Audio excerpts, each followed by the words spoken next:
Hello everyone. आज हम inquiry training model को कंटिन्यू कर रहे हैं और आज हम डिस्कस करेंगे elements of the model.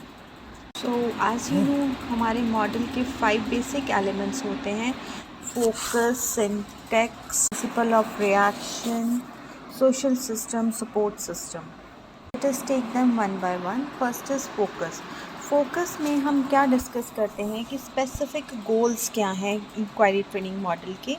So specific goals क्या है जी? To enhance the thinking ability of the student की, और बच्चे को आइडियाज़ को सिस्टमैटिकली एंगेज करना और ऑर्गेनाइज करना सिखाना, स्टूडेंट को इनेबल करना कि थिंकिंग और स्पीकिंग फ्लुएंसी उसकी सेम रहे, कंक्लूजन्स ड्रॉ करना डिफरेंट थिंग्स से, और प्रोसेस और स्ट्रैटेजी को समझना इंक्वायरी की क्या होती है। Next we will discuss about the syntax of the inquiry training model. इसमें बेसिक 5 फेजेस होते हैं। First phase is encounter with the problem. Phase में टीचर क्या है, सिचुएशन को स्टूडेंट्स के सामने प्रेजेंट करता है और आइडियाज़ या इंक्वायरी प्रोसीजर को इनिशिएट करने के लिए स्टूडेंट्स को मोटिवेट करता है। Next phase is data collection and verification.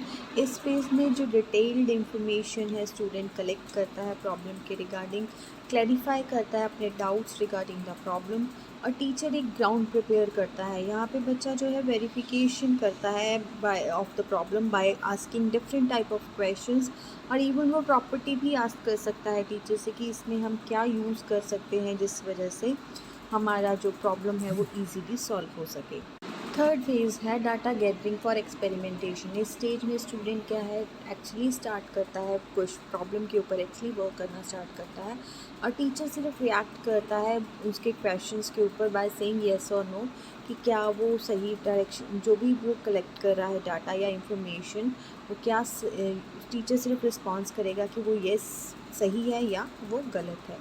Fourth stage is formulation and explanation. Fourth phase is formulation and explanation. इस phase में टीचर क्या करता है, टीचर एक्सप्लेन करता है थिंग्स को, बच्चे को हेल्प करता है रूल फॉर्म करने में, और उनको बताया जाता है कि वो राइट डायरेक्शन में अपनी एनर्जी को यूटिलाइज़ करें, और अगर वो कहीं पे गलती कर रहे हैं तो उसको सही किया जाता है।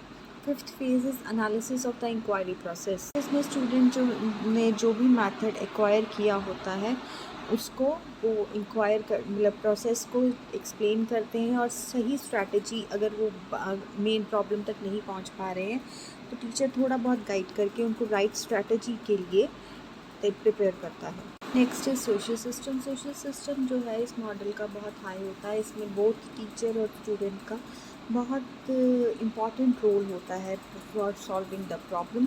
इंक्वायरी ट्रेनिंग प्रॉब्लम बेस जो मॉडल है बेसिकली कोऑपरेटिव और रिगरस इन्वायरमेंट में वर्क करता है, ताकि और जो इन्वायरमेंट होता है वो हाईली स्ट्रक्चर्ड होता है ताकि जो म्यूचुअल कोऑपरेशन है टीचर और स्टूडेंट की वो बनी रहे। Next is principal of reaction. Principal of reaction हम उस चीज़ को बोलते हैं कि स्टूडेंट्स के क्वेश्चंस के रिस्पांस में टीचर का रिएक्शन कैसा रहेगा।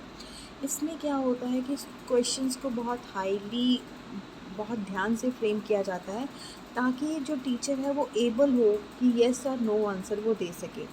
इसलिए वो कई बार टीचर स्टूडेंट को बोलती है कि रिफ्रेम करो क्वेश्चन को, मीन्स कि रिफ्रेश कीजिए क्वेश्चन को, कि अपनी स्टेटमेंट को और क्लियर किया जाए, उसको किस टाइप से थ्योरी को एक्सेप्ट या रिजेक्ट करना है उसके लिए स्टूडेंट को गाइड करती है। स्टेटमेंट्स को क्लियर होना बहुत ज़रूरी है। इसमें जो है लैंग्वेज है वो बहुत प्रॉपरली यूज़ होनी चाहिए ताकि कोई भी टीचर जो है वो येस और नो में किसी भी स्टेटमेंट का आंसर कर सके। सो रिएक्शन का जो प्रिंसिपल है वो बहुत केयरफुली यहाँ पे यूज़ किया जाता है। Support system. Support system means कि वो वाला मटेरियल जो हमें प्रॉब्लम को सॉल्व करने के लिए या कंसेप्ट अटेन करने के लिए यूज़फुल होगा। इसमें जो है कन्फ्रंटिंग मटेरियल जो होगा वो बहुत ध्यान से यूज़ किया जाता है, बिकॉज हमारी प्रॉब्लम किस टाइप की है उस टाइप से हमें मटेरियल जो है उसको यूज़ करना होता है। इसके अलावा टीचर जो है वो रिसोर्स मटेरियल भी स्टूडेंट्स को प्रोवाइड कर सकती है और कुछ ऐसी स्ट्रैटेजीज़ भी यूज़ की जाती हैं जिससे इंटेलेक्चुअल और टेक्निकल अंडरस्टैंडिंग जो है स्टूडेंट की इम्प्रूव हो सके। लास्ट एप्लीकेशन मीन्स हमें इसे कहाँ यूज़ कर सकते हैं, इस मॉडल को कौन से सब्जेक्ट्स के लिए यूज़फुल है। तो ये साइंटिफिक सब्जेक्ट्स के लिए बहुत ज़्यादा यूज़फुल है जहाँ पे इंक्वायरी की ज़रूरत होती है। मोर ओवर सोशल स्टडीज़ जैसा सब्जेक्ट है उसमें भी बहुत सारी पॉसिबिलिटीज़ हैं जहाँ पर हमें इस मॉडल को यूज़ किया जा सकता है। लिटरेचर में भी जो मर्डर मिस्ट्रीज़ या फिक्शन स्टोरीज़ को डेवलप करने के लिए पजलिंग सिचुएशन क्रिएट करके हम इस मॉडल को यूज़ कर सकते हैं, बिकॉज़ ये किसी भी तरह के लर्नर को सिस्टमैटिक वे में लर्न करने के लिए हेल्पफुल होगा। तो वी कैन से कि जो इंक्वायरी ट्रेनिंग मॉडल है एक साइंटिफिक प्रोसेस है, ये स्ट्रैटेजी है क्रिएटिव इंक्वायरी की।